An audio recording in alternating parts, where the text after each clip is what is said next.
दरवाजे पर खड़ी डॉक्टर शालिनी को देखकर रोहित हैरान हो गया। एक बड़ी सी स्माइल के साथ हाथों में गुलदस्ता लिए डॉक्टर शालिनी सनी को एक हाथ से पीछे करते हुए रोहित की ओर आगे बढ़ने लगी।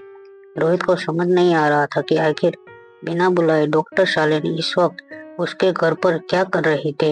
रोहित एक काफी कल्चर और एजुकेटेड आदमी था। उसने शालिनी के आने का डिस्प्लेशन ना देखते हुए शालिनी को एक फेक स्माइल देकर कहा, what a surprise doctor Shalini, आप यहाँ इस वक्त कैसे आना हुआ बताइए। रोहित की इस बात को सुनकर शालिनी ने मुस्कुराते हुए हाथों में पकड़े हुए फ्लावर्स की ओर इशारा किया। रोहित समझ चुका था कि शालिनी उसे बर्थडे विश करने आई थी। इससे पहले कि शालिनी और रोहित के बीच में और कोई बात हो सके, सनी अचानक ही दोनों के बीच में आ गया। रोहित के चेहरे से सनी को यह पता चल चुका था कि इस वक्त शालिनी का यहाँ होना रोहित को बिल्कुल अच्छा नहीं लग रहा था। इसलिए एक छोटे भाई का फर्ज निभाते हुए सनी ने शालिनी से कहा, अरे डॉक्टर शालिनी, आपको यहाँ बिल्कुल मजा नहीं आएगा। मेरा मतलब है आप यहाँ आज बहुत अनकंफर्टेबल फील करेंगी। शालिनी सनी की इस बात को सुनकर हैरानी से उसे देखने लगी। शालिनी के चेहरे के एक्सप्रेशन पढ़ते हुए सनी ने अपनी बात आगे बढ़ाते हुए शालिनी से कहा, मेरा मतलब है यह कि आज आप जैसी खूबसूरत लड़की का इस पार्टी में होना मुझे थोड़ा ऑकवर्ड लग रहा है। वह क्या है ना कि आज पार्टी में सारे मेल गेस्ट आने वाले हैं और आप तो जानते हैं दिल्ली के लड़के को सारे मेरे और भैया जैसे शरीफ नहीं होते, चाहे जवान हो या बूढ़ा। इतनी सुंदर लड़की को अगर पार्टी में देखेंगे तो मेरा मतलब है कि आप बहुत अनकंफर्टेबल फील करेंगे। I hope you understand. Sunny Shalini को यह कहना चाहता था कि अपना गुलदस्ता यहाँ टेबल पर रखो और रोहित को बर्थडे विश करो और इधर से निकल जाओ, मगर शालिनी सनी की यह चाल कामयाब नहीं होने देना चाहती थी। मुस्कुराते हुए उसने सनी से कहा, तुम मेरी फिक्र मत करो, मैं अपने आप को कैरी करना जानती हूँ। वैसे भी मैं दिल्ली की कॉलेज में पढ़ी हुई लड़की हूँ। लड़कों से धीरे रहने की आदत है, मुझे अपने आप को संभाल सकती हूँ। By the way, thanks for your converse. यह कहने के बाद डॉक्टर शालिनी सीधे किचन की ओर जाने लगी। शालिनी को घर में इस तरह कंफर्टेबल घूमते हुए देखकर रोहित और सनी दोनों शॉक हो गए थे। सनी शालिनी को पीछे से घूरने लगा। शालिनी ने बेहद हाई हील्स, एक छोटा सा स्कर्ट और ब्लैकलेस टॉप पहना था। सनी ने एक बात तो रोहित की ओर देखकर धीरे से पूछा, कहीं मैं आपका कोई प्लान तो खराब नहीं कर रहा। सनी के इस बात पर रोहित बिना कुछ रिएक्ट किए सोफे पर बैठ गया। रोहित समझ नहीं पा रहा था आज अचानक क्यों इतने बिन बुलाए मेहमान उसके घर में एक के बाद एक आने लगे थे, और जिस मेहमान को बुलाया था वो तो अब तक पहुंचे ही नहीं थे। जैसे ही डॉक्टर शालिनी किचन के अंदर एंटर हुई, फिर से मारवा हाउस की डोरबेल बजी। इस बार रोहित ने वही रुकने का इशारा किया, लेकिन तभी किचन से बाहर निकलते हुए डॉक्टर शालिनी ने रोहित और सनी से कहा, आप लोग रुकिए, मैं देखती हूँ कौन है दरवाजे पर। शालिनी की इस हरकत पर रोहित, मारवा और सनी दोनों एक दूसरे को ऐसे देखने लगे जैसे दोनों को अभी अभी 440 वोल्ट का झटका लगा था। जैसे ही डॉक्टर शालिनी ने दरवाजा खोला, सामने खड़ी अनिका को पार्टी ड्रेस में सजी हुई देखकर शालिनी की आंखें चौड़ी हो गई। शालिनी शायद अनिका से यह कहना चाहती थी कि आज वह बहुत खूबसूरत लग रही थी, मगर अपने एक्सप्रेशन और अपने मन की बात को कंट्रोल करते हुए शालिनी ने अनिका से कहा, तुम यहाँ क्या कर रही हो। यह कहते हुए शालिनी दरवाजे के बाहर आकर अनिका के पास खड़ी हो गई और पीछे से उसने दरवाजा थोड़ा सा बाहर की तरफ मोड़ लिया, जिससे रोहित बाहर खड़ी अनिका को ना देख सके। अनिका ने अपनी एक आईब्रो ऊपर करते हुए शालिनी से कहा, क्यों, क्या मैं यहाँ नहीं आ सकती। अनिका की इस बात पर तुरंत शालिनी ने जवाब देते हुए कहा, देखो, मारवा खानदान और मल्होत्रा खानदान में बहुत फर्क है। क्या तुम स्टेटस की मान मर्यादा को भूल चुकी हो। बिन बुलाए इस पार्टी में आने का क्या मतलब होता है जानती हो। खैर, आई थिंक तुम्हें इन सब बातों से कोई फर्क नहीं पड़ता। जहाँ बड़ा आदमी देखा नहीं कि पाँव फिसलना शुरू। मैं बहुत अच्छी तरह से जानती हूँ तुम जैसी लड़कियों को, मगर हाँ, तुम्हें यह जानकर बहुत दुख होगा कि अभी अभी मिस्टर रोहित मारवा ने कहा है कि इस पार्टी में कोई लड़कियां शामिल नहीं हो सकती, इसलिए तुम जा सकते हो। यह कहने के बाद डॉक्टर शालिनी बंगले के अंदर जाकर अनिका के मुंह पर मेन गेट बंद कर दिया। अंदर सोफा के पास रोहित खड़े होकर शालिनी को इस तरह दरवाजा बंद करते हुए जब देखा तो वह हैरान हो गया। रोहित ने अपने कदम आगे बढ़ाते हुए शालिनी से पूछा, डॉक्टर शालिनी, कौन आया था? डॉक्टर शालिनी ने अपने बाल बनाते हुए रोहित को एक बड़ी सी स्माइल देकर कहा, सिक्योरिटी गार्ड की टीम आई थी आपको बर्थडे विश करने के लिए। मैंने उसे कहा कि अंदर आकर तुम्हें विश कर दे, तो उन्होंने कहा कि नहीं, इस वक्त वह अपनी प्राइवेसी को डिस्टर्ब नहीं करना चाहते। मस्ट से आपका स्टाफ काफी स्मार्ट है। वह समझते हैं कि कब अपने बॉस को अकेला छोड़ देना है और कब उन्हें सिक्योरिटी देनी है। I like it. यह कहते हुए डॉक्टर शालिनी धीरे से रोहित के पास आने लगी। डॉक्टर शालिनी की बात सुनकर रोहित को थोड़ा अजीब लगा, क्योंकि सिक्योरिटी गार्ड तो सुबह ही रोहित को फूल देकर उसे बर्थडे विश कर चुके थे। फिर इस वक्त वापस आकर विश करने का क्या मतलब हो सकता है? और इन सबके बीच में रोहित को यह समझ नहीं आ रहा था कि आखिर अनिका अब तक पहुंची क्यों नहीं थी। रोहित को अब ऐसा लगने लगा था कि शायद अनिका उसके बर्थडे पर आना ही नहीं चाहती थी। मगर कल जब रोहित ने उसे घर आने का इनविटेशन दिया, तब शायद उसकी बात रखने के लिए अनिका ने उसके हाँ में हाँ मिला दी होगी। रोहित बेसब्री से दरवाजा की ओर देखने लगा। रोहित की आंखों में देखकर ऐसा लग रहा था जैसे रोहित अपनी आंखों के पावर से ही दरवाजा खोलना चाहता था और देखना चाहता था कि दरवाजे की उस पर अनिका खड़ी है या नहीं। ऐसे ख्याल आते ही रोहित अचानक इरिटेट होने लगा था। रोहित को बार बार यह लग रहा था कि जब उसने आज की अपनी पार्टी सेलिब्रेशन को इतनी अच्छी तरह प्लान कर लिया था, तो बार बार अनचाहे लोग उस पार्टी में आकर उसका मूड खराब क्यों करने लगे थे। और आखिर अनिका अब तक क्यों नहीं आई थी? सनी जो रोहित के सामने सोफा पर बैठकर अपनी गेम खेल रहा था, वह रोहित को देखकर अचानक ही पूछने लगा, क्या तुम किसी का इंतजार कर रहे हो? क्या तुम्हें किसी खास का आने का इंतजार है? रोहित ने अपने कंधे हवा में उछालकर सनी से कहा, बिल्कुल नहीं, मैंने किसी को नहीं बुलाया। और तुम्हें ऐसा क्यों लग रहा है जैसे मैं किसी का वेट कर रहा हूँ? यह बात सुनते ही शालिनी मुस्कुराकर फिर से किचन में चली गई और रोहित के चेहरे से साफ पता चल रहा था कि वह मन ही मन कुछ सोच रहा है और जो वह अपनी जुबान से बोल रहा है वो सच नहीं। अनिका के बारे में सोचते हुए रोहित सनी और एक कोने में रखे पियानो के पास जाकर बैठ गया। पियानो के कीज पर उंगली घुमाते हुए रोहित सोचने लगा, जब मैंने सामने से अनिका को इतना अच्छा मौका दिया था मेरे पास आने का, तो वह इस मौके का फायदा क्यों नहीं उठा रही है? अगर सचमुच अनिका मुझसे प्यार करती है, तो मेरे करीब आना चाहती है, तो उसे इस मौके को दोनों हाथों से उठा लेना चाहिए। और अगर अनिका मेरे पास नहीं आना चाहती है, तो यह मुझे क्या हो रहा है? मैं क्यों उसका इतना बेसब्री से इंतजार कर रहा हूँ? और शायद उसके ना आने से मुझे अब बुरा भी लग रहा है। यह मेरे साथ क्या हो रहा है? अभी रोहित यह सब कुछ सोच रहा था कि आर्यन अपने कमरे से दौड़ते हुए बाहर आया और रोहित के पियानो पर अपने दोनों हाथ रखते हुए बड़े ही गुस्से के साथ रोहित से कहने लगा, मैंने सुना कि अपने मोम को अंदर आने से मना कर दिया। आप ऐसा कैसे कर सकते हैं? यह कहते हुए आर्यन ने अपना एक हाथ जोर से पियानो पर दे मारा। आर्यन की बातें सुनकर रोहित बिल्कुल हैरान हो गया। उसे समझ नहीं आ रहा था कि आखिर आर्यन ऐसी बातें क्यों कर रहा था। क्या यह आर्यन का मेंटल फेस था जिसमें उसे बार बार अनिका में उसे उसकी माँ नजर आती थी? और अगर ऐसा था भी तो इस वक्त तो अनिका यहाँ मौजूद भी नहीं थी। फिर उसे अंदर आने से मना करने का तो सवाल ही पैदा नहीं होता। और इस वक्त तो रोहित खुद चाहता था कि किसी तरह अनिका उसके सामने आ जाए। जब रोहित को लगा कि शायद कुछ गड़बड़ है, तो थोड़ी देर सोचने के बाद रोहित अचानक ही मेन डोर की ओर तेजी से चलने लगा। जैसे ही रोहित ने मेन डोर को खोला तो वह देखकर चौंक गया कि सामने अनिका खड़ी थी। अनिका को इस तरह देखकर रोहित हैरान हो गया। मुस्कुराते हुए अनिका ने रोहित से कहा, आई एम सॉरी, मैंने सुना कि आज की पार्टी में आप लड़कियों को नहीं आने देना चाहते। रोहित, जो अभी कुछ ही सेकंड पहले बिल्कुल निराश था और हताश था, अनिका को देखते ही उसके चेहरे पर जैसे ही एक चमक लौट आई थी। रोहित बड़ी मुश्किल से अपनी धड़कनों को तेज करते हुए संभाल रहा था।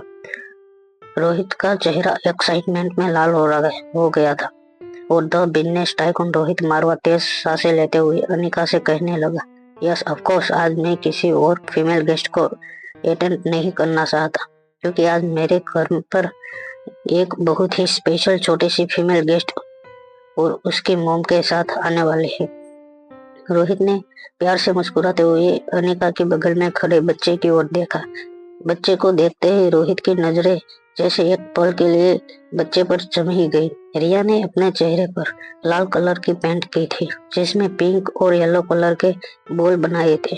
अपनी नाक को हरा पेंट किया था और सर पर एक लंबी सी टोपी पहनी थी। अपनी आंखें टेढ़ी करके जैसे ही रिया ने रोहित की ओर देखा, रोहित की हंसी छूट गई।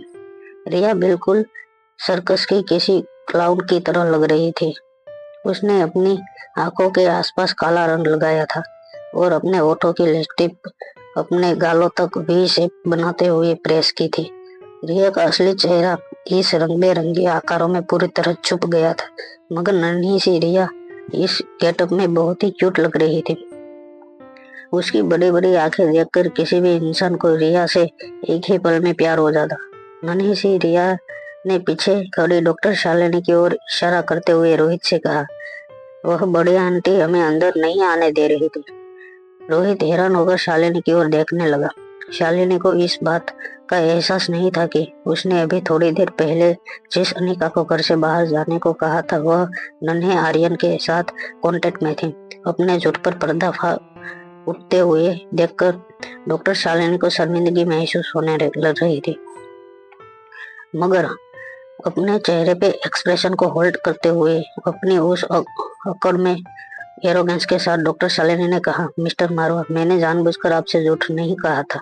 जब मैं यहाँ अंदर आई तब मैंने सुना कि आप लोग आज लड़कियों को पार्टी में शामिल नहीं करना चाहते, इसीलिए मुझे लगा कि मुझे आपकी परेशानी और बढ़ानी नहीं चाहिए और इसलिए मैंने यह बहाना बनाया कि आपका सिक्योरिटी स्टाफ आपको विश करने आया था।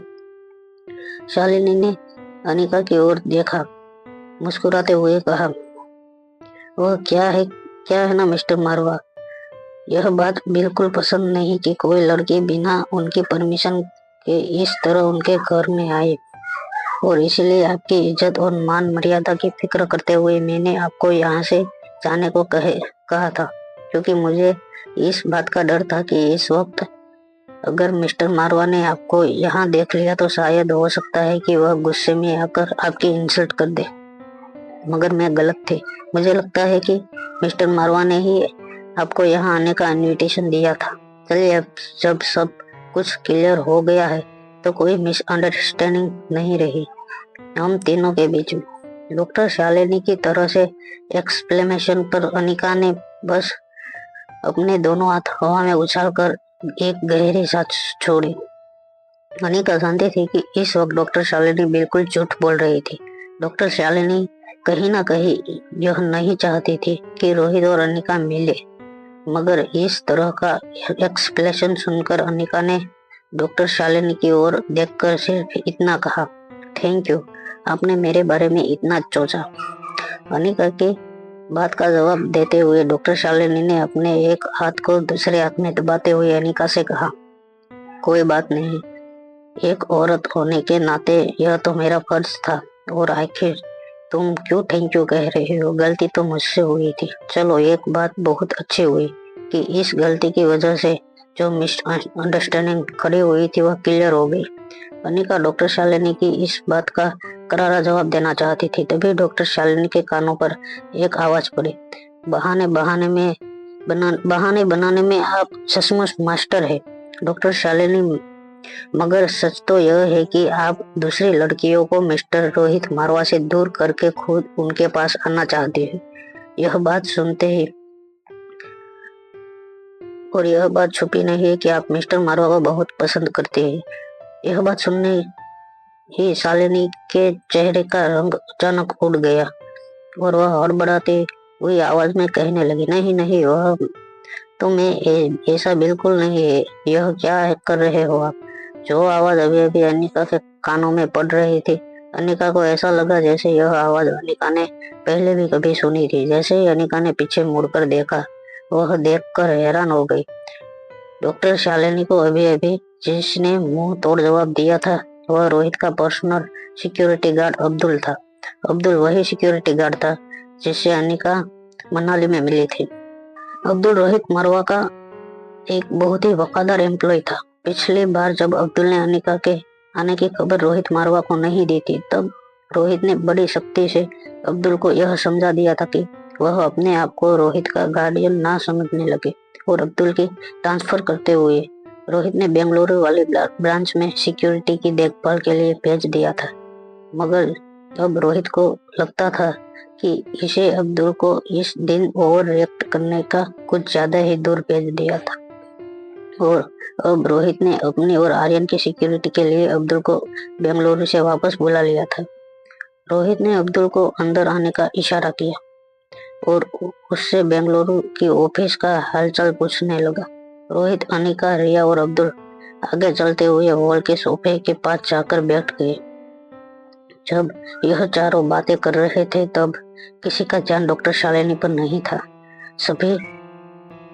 सनी भी अपनी गेम खेलते हुए शालिनी की ओर मुस्कुराकर रोहित के पास जाने लगा। जब शालिनी ने देखा कि उसके यहाँ होने या ना होने से किसी को कोई फर्क नहीं पड़ता, तो शालिनी ने एक लंबी सांस छोड़ते हुए अपनी हील को जानबूझकर फर्श पर पटक कर चलना शुरू किया, जिससे लोगों की नजर शालिनी पर पड़े। आखिर वह भी इस वक्त कमरे में मौजूद थे, मगर रोहित और अनिका जो एक दूसरे को देखने में बिजी थे, उनके कानों में शालिनी के कदमों की आवाज तक नहीं पड़ी। मगर हील की आवाज सुनते ही रोहित के पर्सनल सिक्योरिटी मैनेजर अब्दुल ने डॉक्टर शालिनी से कहा, वेल मिस शालिनी, आज मिस्टर मारवा का बर्थडे है, सो हम आज किसी फीमेल गेस्ट को होस्ट नहीं कर सकते। यह कहते ही अब्दुल ने बड़ी इज्जत के साथ शालिनी को बाहर का रास्ता दिखाया। जैसे ही शालिनी को बाहर एस्कॉर्ट करते अब्दुल ने शालिनी के मुंह पर बंगले का दरवाजा बंद किया। शालिनी की फटी आंखों से दरवाजा बंद करने लगी। शालिनी की आंखें गुस्से और शर्म से लाल हो गई थी। शालिनी को पता नहीं चला कि कब उसकी आंखों से आंसू बहने लगे। उसे ऐसा लग रहा था कि जैसे अभी अभी किसी ने उसे धक्के मारकर अपने घर से बाहर निकाला हो। आखिर शालिनी के साथ जो कुछ भी हुआ था वह लगभग ऐसे ही कुछ था। बस धक्के मारने की जगह पर सिक्योरिटी मैनेजर अब्दुल की स्टाइल थोड़ी अलग थी, मगर अब्दुल ने जो किया वह किसी धक्के से कम भी नहीं था। शालिनी को इस वक्त अब्दुल से ज्यादा अनिका पर गुस्सा आ रहा था। आखिर उसके साथ जो कुछ भी हो रहा था उसकी वजह सिर्फ और सिर्फ अनिका की मौजूदगी थी। अंदर बैठे रोहित और अनिका इस बात से बिल्कुल अनजान थे कि दरवाजे के बाहर खड़ी शालिनी इस वक्त बेहद गुस्से में थी। अनिका ने अंदर आते ही टेबल पर पड़े ग्रीटिंग कार्ड को देख लिया था। ग्रीटिंग कार्ड की ओर इशारा करते हुए अनिका ने रोहित से पूछा, क्या यह वह कार्ड है जो आपके बेटे ने आपको बर्थडे के तौर पर गिफ्ट किया है? आर्यन अभी भी अपने शौक से बाहर नहीं आया था। रिया को इस तरह जोकर का मुंह बनाते हुए देखकर उसे यकीन नहीं हो रहा था कि यही उसकी प्यारी सी नन्ही सी बहन है जो उस जोकर के चेहरे के पीछे छिपी थी। मगर जब अनिका ने आर्यन से दोबारा वही सवाल पूछा तो अपने शौक से बाहर आते हुए आर्यन ने ग्रीटिंग कार्ड की तरफ देखा। ग्रीटिंग कार्ड की ओर देखने के बाद आर्यन हैरानी से रोहित की ओर देखने लगा। रोहित आर्यन को अपनी आंखें बड़ी करके हाँ कहने का इशारा करने लगा। तब आर्यन ने अपनी मोम की ओर देखकर एक स्माइल देते हुए हाँ में अपना सिर हिला दिया। कार्ड पर लिखा हैप्पी बर्थडे देखकर अनिका मन ही मन अपने बेटे के लिए बहुत प्राउड फील कर रही थी। अनिका लगभग 4-5 मिनट तक कार्ड पर लिखी हर चीज को बारीकी से देखने लगी। कहीं ना कहीं उसे हर चीज में अपने बेटे के इमोशन नजर आ रहे थे। उसे आर्यन की सेंसिबिलिटी पर बहुत ज्यादा प्राउड फील होने लगा था और साथ ही साथ उसे अपनी छोटी सी शैतान रिया पर इस बात को लेकर फिक्र भी हो रही थी कि कब आखिर रिया इन इमोशंस को समझेगी और आर्यन की तरह एक समझदार इंसान बनने की कोशिश करेगी। जब अनिका यह सोच रही थी वह इस बात से बिल्कुल अनजान थी कि ना ही वो कार्ड उसके बेटे आर्यन ने लिखा था और ना ही रिया कभी अपनी शैतानियां छोड़ने वाली थी। इसी तरह आर्यन और रिया की बातें करते हुए रोहित और उनका अनिका एक दूसरे के साथ बात कर रहे और बीच बीच में नौकर आकर कुछ न कुछ सर्व कर रहे थे। फाइनली खाना खाने के बाद रिया ने रोहित को वह बर्थडे गिफ्ट दिया जो रिया ने अपने डैड के लिए तैयार की थी। रोहित की तारीफों में बनाया हुआ एक छोटा सा राइट अप। रिया ने अपने हाथ पर हाथ रखकर बोलना शुरू किया। रिया की स्पीच में हो रही रोहित की तारीफ और झूठे वादे सुनकर रोहित भी रिया की इन बातों का मजा लेकर अपने आप में हंसने लगा। रोहित ने कभी सोचा नहीं होगा कि बाहर से किसी को रोहित इतना शानदार भी लग सकता था। हालांकि रोहित जानता था कि यह बच्ची जो इस वक्त रोहित की इतनी तारीफ कर रही है, रोहित इतनी तारीफ के लायक नहीं था। थोड़ी देर यूं ही हंसते हुए और खेलते हुए रोहित, अनिका, आर्यन और रिया अपनी अपनी जगह पर बैठ गए। फिर कुछ देर अनिका और रोहित ने यूं ही यहाँ वहाँ की बातें की। तभी अचानक रोहित से बात करते वक्त रिया ने रोहित को डैड कहकर बुलाया। तभी बात को संभलते हुए अनिका और आर्यन ने किसी तरह सिचुएशन संभाल ली। इससे पहले कि रिया रोहित के सामने ऐसी कोई बात कह दे जिससे रोहित को शक हो जाए, अनिका रिया को लेकर वहां से चली गई। अनिका और रिया के जाते ही पूरा बंगला जैसे अचानक बिल्कुल शांत हो गया। बाप बेटे पहले की तरह एक दूसरे को घूर घूर के देखने लगे। आर्यन इस बात से हैरान था कि आखिर उसके डैड ने आज उसे झूठ बोलने को क्यों कहा था कि वो बर्थडे कार्ड आर्यन ने रोहित के को लिख कर दिया था। और क्या यह वही डैड है जिन्होंने हमेशा आर्यन को सिखाया था कि इंसान को कभी झूठ नहीं बोलना चाहिए। फिर आखिर आज मॉम के सामने उसी इंसान ने आर्यन को झूठ बोलने पर मजबूर क्यों किया था।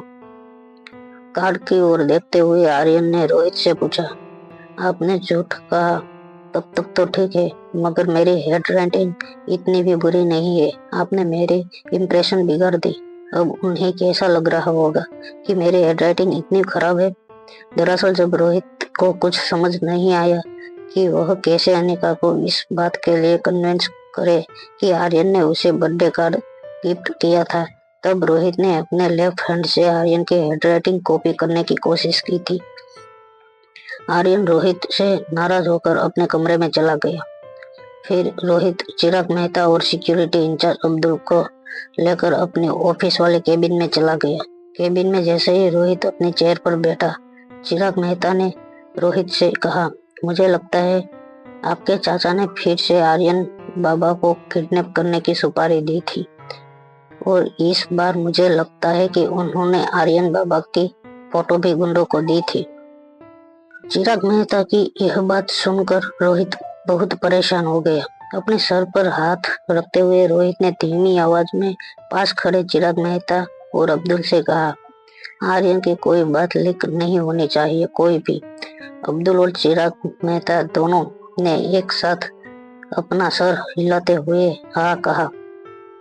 उसके बाद अपनी जगह से उठते हुए रोहित ने चिराग और अब्दुल को इंटरेस्ट करते हुए कहा, एक सिस्टम बनाओ, क्लिनिक सिस्टम, जिससे हमें यह पता चले कि इंटरनेट पर आर्यन की फोटोग्राफ कहाँ कहाँ फ्लैश हो रही है। एक ही रास्ता है जिससे हम आर्यन के बारे में इंफॉर्मेशन निकालने वाले लोगों पर नजर रख पाएंगे। चिराग मेहता ने अपने हाथ की फाइल टेबल पर रखते हुए रोहित से कहा, यह थोड़ा मुश्किल काम है मगर हो जाएगा जरूर। वहाँ रिया के लाइव स्ट्रीम गेमिंग ऐप के इंचार्ज ने एक्साइट होकर अपने सुपरवाइजर से कहा, सर मैंने कहा था ना आपसे, यह लिटिल एंजल तहलका मचा देगी। बस वही हो रहा है जैसा मैंने कहा था। अभी तो यह लड़की सिर्फ चौथे राउंड तक पहुंची है और ऑलरेडी वह इंटरनेट पर ट्रेंडिंग नामों में शामिल होने लगी है। यह सुनकर सुपरवाइजर के चेहरे पर मुस्कान आ गई। कहीं ना कहीं उसे पता था कि लिटिल एंजल जरूर एक बड़ा धमाका करने वाले है, मगर उससे कभी यह नहीं सोचा था कि इतनी जल्दी वह वर्ल्ड ट्रेंडिंग लिस्ट में शामिल हो जाएगी। सुपरवाइजर ने जब अपना फोन उठाकर चेक किया तो यह जानकर हैरान हो गया कि इस वक्त सबसे पॉपुलर हैशटैग था हु इज लिटिल प्रिंसेस। रिया का नाम आज के दिन दुनिया के टॉप 100 हैशटैग में शामिल था। रिया अभी 4 राउंड पार कर चुकी थी, मगर यह कॉन्टेस्ट शुरू करने से लेकर अब तक रिया ने अपनी फैन फॉलोइंग तकरीबन 50,000 तक बढ़ा ली थी। मैनेजर यह जानकर हैरान हो गया कि बिना किसी पब्लिसिटी के इस लड़की ने महज 4 राउंड में ही अपनी पॉपुलैरिटी इतनी बढ़ा ली थी कि लोग अब उसे वेब पर सर्च भी कर रहे थे और उसकी फैन फॉलोइंग भी बहुत ज्यादा तेजी से आगे बढ़ने लगी थी, वह भी बिना किसी पब्लिसिटी और बिना किसी प्रमोशन के, सिर्फ अपने गेमिंग टैलेंट पर उसकी हाजिर जवाबी की वजह से। अपने फैन नानों की तरफ से मिलते हुए लाखों रुपयों के टोकन और रिया की गेमिंग एलिबिलिटी और बात करने के तरीके से उसे फॉलो करते हुए लोगों ने एक बात का अंदाजा लगा लिया था कि रिया एक बहुत ऊंचे खानदान की बच्ची थी और शायद रिया को ट्रेन करने के लिए एक्सपर्ट गार्ड्स और लाइव स्ट्रीम को अपॉइंट किया गया होगा, तभी इस लड़की में गेम खेलने की इतनी एफिलिएशन नजर आ रही थी। भले ही रिया की जो फोटो इस वक्त गेमिंग ऐप पर डिस्प्ले हो रही थी वह काफी ब्लर थी, मगर इस बच्ची की इस ब्लर फोटो को देखकर भी इतना अंदाजा जरूर लगाया जा सकता था कि यह बच्ची बहुत ही क्यूट और अडोरेबल थी और इस वजह से रिया को अपने फैन फॉलोइंग बढ़ाने में काफी मदद मिल रही थी।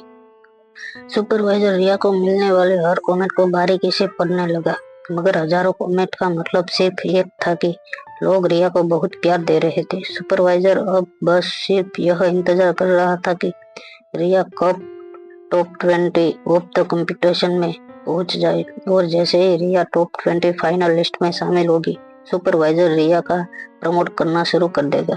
इस तरह न सिर्फ रिया को बल्कि उनके गेमिंग ऐप प्लेटफॉर्म को भी एक बहुत ही बड़ा बूस्ट मिलेगा। जैसे ही अपने मन में चल रही यह बात सुपरवाइजर ने इंचार्ज को समझाई। इंचार्ज ने अपनी आंखें नीचे करते हुए धीमी आवाज में सुपरवाइजर से कहा, सर यह बच्ची एक नई ट्रेनिंग पोस्ट में भी नजर आ रही है। यह बात सुनकर सुपरवाइजर हैरान रह गया। उसने फिर से ट्रेंडिंग टॉपिक को सर्च करना शुरू कर दिया। तभी टॉप ट्रेंडिंग टॉपिक में 200 पोजीशन पर नजर डाली तो एक तेजी से हैशटैग ऊपर की तरह चल रहा था। यह हैशटैग था from a poor family I only have 75 crore rupees. पिछले दिनों लाइव स्ट्रीम पर एक वीडियो फीचर हुआ था। एक फॉलोवर्स ने लिटिल एंजल को लाइव स्ट्रीम में एक सवाल पूछा था कि क्या तुम रईस खानदान से हो। तभी रिया ने उसकी बातों का जवाब देते हुए उसी से सवाल पूछा था, आखिर यह रईस क्या होता है। तभी लोगों ने रिया को जवाब देते हुए लिखा, वह लोग जिनके पास बहुत पैसा होता है। फिर नन्ही सी लिटिल एंजल ने उस फॉलोवर को जवाब देते हुए लिखा था, नहीं हम तो बहुत गरीब है। मेरी मम्मा कहती है कि हमारे पास सिर्फ 75 करोड़ ही है, इसलिए हमें ज्यादा खर्च नहीं करना है और अगर मैंने ज्यादा खर्च कर दिए तो हमें मेरे ग्रैंड आंटी से पैसे मांगने पड़ेंगे। रिया की यह कमेंट पढ़कर फेस और फॉलोअर्स हैरान रह गए थे कि सिर्फ 75 करोड़ रुपये। इसके बाद हजारों कमेंट इस वीडियो पर आना शुरू हो गया था। जैसे ही फैन नानों ने रिया को 1000 टोकन सपोर्ट के लिए भेजे, तभी कुछ फैन फॉलोअर्स ने इनके सामने कमेंट करते हुए लिखा, तुम बहुत ही सही कर रही हो बच्ची, तुम्हारी पूरी फैमिली वाकई ही बहुत गरीब है। देखो ना, यह सुन तुम्हारा फैन लगभग हर 2 मिनट पर तुम्हें 1000 टोकन सपोर्ट में भेजता है। 1000 टोकन की कीमत हुई लगभग 30,000 और आज तक उसने लगभग 25 लाख रुपए के टोकन तुम्हें सपोर्ट में भेज दिए हैं। कुछ खाना खा लेना इन पैसों से। मुझे तो बहुत तरस आ रहा है तुम पर और तुम्हारी फैमिली पर। लोगों ने लाइफ वाले इमोजी से इस कमेंट का पूरा पेज भर गया था और इस तरह यह hashtag I have only 75 crore rupees trend होना शुरू हो गया था। यह सब पढ़कर सुपरवाइजर ने हाथ कांपने लगे थे। कहीं ना कहीं उसे पता था कि उसके हाथ एक बहुत बड़ा खजाना लग गया था और रातों रात उसका यह गेमिंग प्लेटफॉर्म शायद दुनिया का नंबर 1 गेमिंग प्लेटफॉर्म बन सकता था। सुपरवाइजर अपनी जगह से खड़ा हो गया और यहाँ वहाँ घूमने लगा। फिर एक्साइटमेंट में अपने बालों पर हाथ घुमाते हुए सुपरवाइजर ने इंचार्ज से कहा, तुम एक काम करो, जितने भी रिलेटिव सोशल मीडिया प्लेटफॉर्म है उन सब पर इस हैशटैग को और ज्यादा वायरल करवाओ।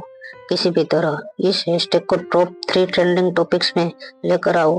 और फिर अपने सुपरवाइजर की बात को रोकते हुए इंचार्ज ने मुस्कुराते हुए कहा, समझ गया सर, आगे कुछ कहने की जरूरत नहीं है और वैसे भी इस बिजनेस हमें चारों तरफ से प्रॉफिट ही देने वाला है, क्योंकि इस लड़की ने फैन नानू ने अब तक उसे सपोर्ट के लिए जितने टोकन भेजे हैं उन पैसों से हम अपने पार्टनर से कहकर इसको और ज्यादा वायरल कर देंगे और उसे टॉप 3 ट्रेंडिंग टॉपिक्स में किसी भी तरह जल्द से जल्द ले आएंगे, जिससे इस लड़की को फायदा होगा और इन रिटर्न हमारी कंपनी को भी फायदा होगा। सर, सचमुच यह लड़की हमारे लिए एक बहुत बड़ा खजाना साबित हो रही है। सर, यह ना सिर्फ इस कंपनी को प्रॉफिट करवाएगी मगर हम दोनों के लिए भी यह लड़की एक अद्भुत डिस्कवरी बनकर सामने आएगी और देखते ही देखते हमारा गेमिंग प्लेटफॉर्म और यह लड़की पूरी दुनिया में फेमस हो जाएगी। सर, आप देख लीजिएगा, वह 1-2 दिन दूर नहीं होगा जब इस लड़की का चेहरा हम घर में फेमस हो जाएगा।